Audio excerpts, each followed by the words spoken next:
Hey y'all, let's talk year-round homeschool planning. 2, 3, 4.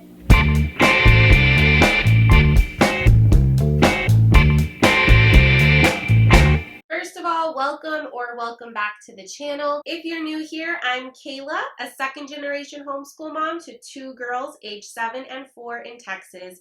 And this is Ode to Abode, a place where I love to share about home education, homemaking, and parenthood.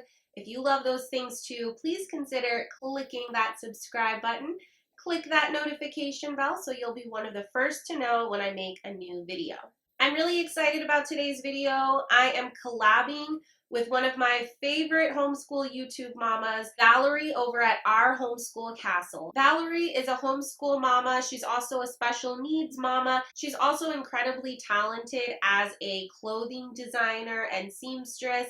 If you don't follow her already, go check out her channel. She shares a lot of fantastic homeschooling tips, special needs homeschooling tips, as well as lots of fun tutorials, so definitely go check her out. I will link her video for this collab down below. There's also a few other homeschool mamas collabing with us, so make sure you check out that description box and see all of the different ways that we are planning for our school year. So if y'all have been around for a minute here at Ode to Abode, you might have seen my homeschool fail video that I posted a few weeks ago. If you haven't seen it yet, I will share it right here. But in that video, I shared that this past school year, I didn't really have a plan for the whole year. I didn't plan for when we were going to be taking our breaks specifically. Spoiler alert, it didn't work out. Go check out that video if you want more details. But this year, I'm really prioritizing trying to have a more structured plan for our school year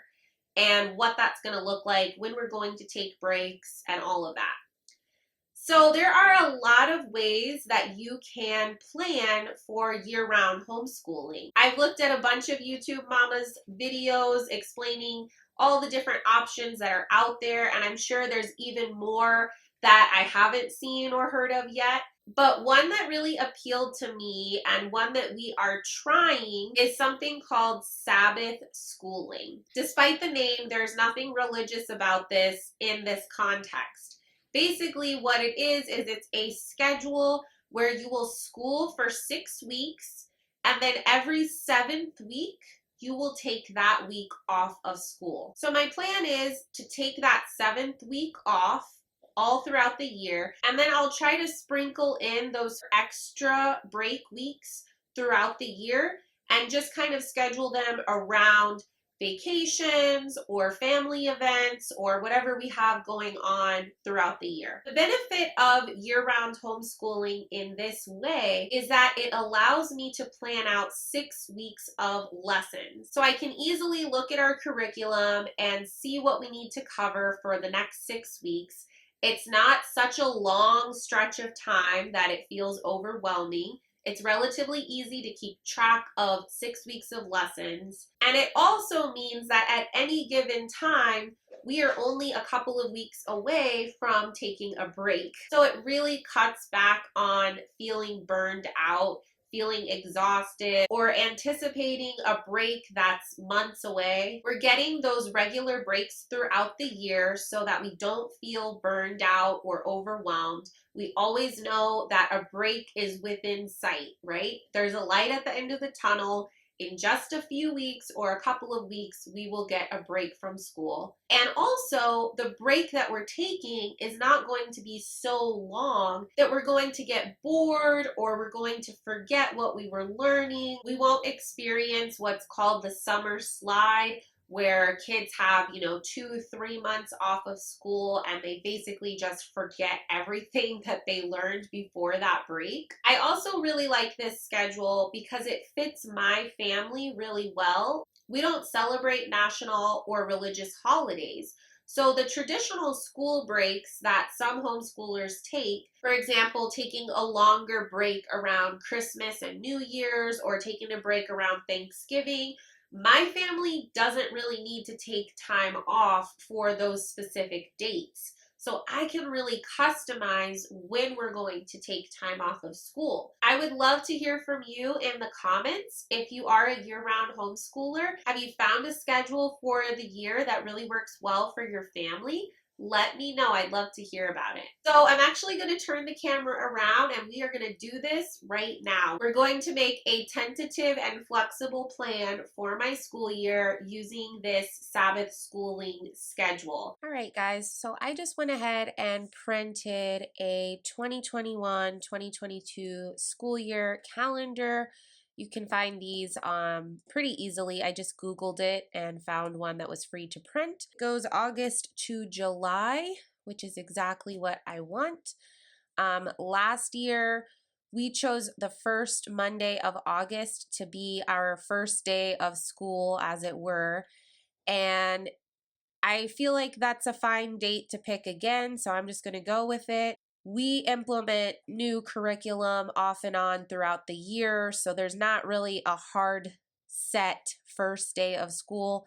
But just for the purpose of planning for our core curriculum and just giving us some structure, I'm just going to choose the first week of August to be the beginning of our school year. I'm going to number out my school weeks with the pen, and then I'm going to highlight our vacation weeks. I know that I need just about 36 weeks of school, and that will equal six 6-week terms.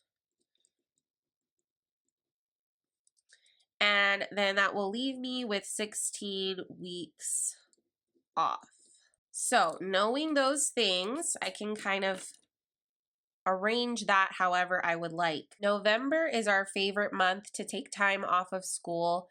It is our wedding anniversary month. If we are gonna do a family trip or vacation, it usually is around November. The weather is just really nice here in South Texas. For a very, very, very small window, we have nice weather towards mid and late November. So I really want to make sure that we take advantage of this month. We get a lot of family time. We get a lot of time outdoors while the weather's nice. Okay, so now I need to go backwards from here and then forwards from here. So let's go ahead and do that. So that would make this my 6th week of this term,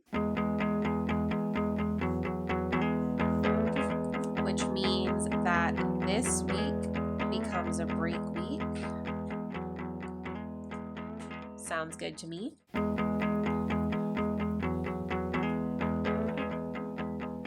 And that works out perfectly. We can start the school year in August like we've done before. I have my first 6-week term going from August to early September. We'll get a nice break. Then we have a nice 6-week term for the rest of September and October. We have a big break here, and then we can start fresh right here.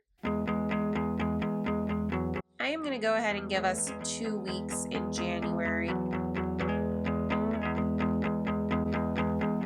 I am going to shorten this term to just 5 weeks and throw an extra vacation week there. So we'll get 3 weeks of spring break. My daughter really suffers bad from seasonal allergies around this time of year, so it'll be nice to have that break time built in. And it is okay to have the occasional 5-week term, and then we can just move that extra week there and make this a 7-week term. It is not going to be the end of the world. And then that will give us 1, 2, 3, 4, 5 weeks off for summer break, which is perfect because that will give me time to take the girls swimming, to have some fun time with family while they're out of school. And also, this will give me a nice time to plan for our next school year. So this has given me my 36 weeks of school. It's given me lots of breaks throughout the year, including breaks that are really specialized to what my family needs and what we typically like to do during seasons and during certain months. And I can even post this and the girls will be able to know when they have a break coming up. Hopefully this will work really well. I will keep y'all posted. I like having everything written down because I can definitely move things around and be flexible if I need to, but this is going to give me a really good general guide for our school year. All right, y'all. Thank you so much for helping me with that. I feel really good about that schedule for the year. Obviously, we can be flexible, right? That's one of the benefits of homeschooling. If something comes up or someone gets sick, we can move those break weeks around and we can kind of change things as needed. But having this whole overview of our year done and written down, it's going to be so helpful for me to keep us all on track. I hope that this video was helpful to you and maybe gave you some motivation as you go about your homeschool planning for the year. Thank you guys so much for watching. Don't forget to subscribe, and if you enjoyed this video, give it a big thumbs up. I will see y'all in the next one. Happy homeschooling. Bye.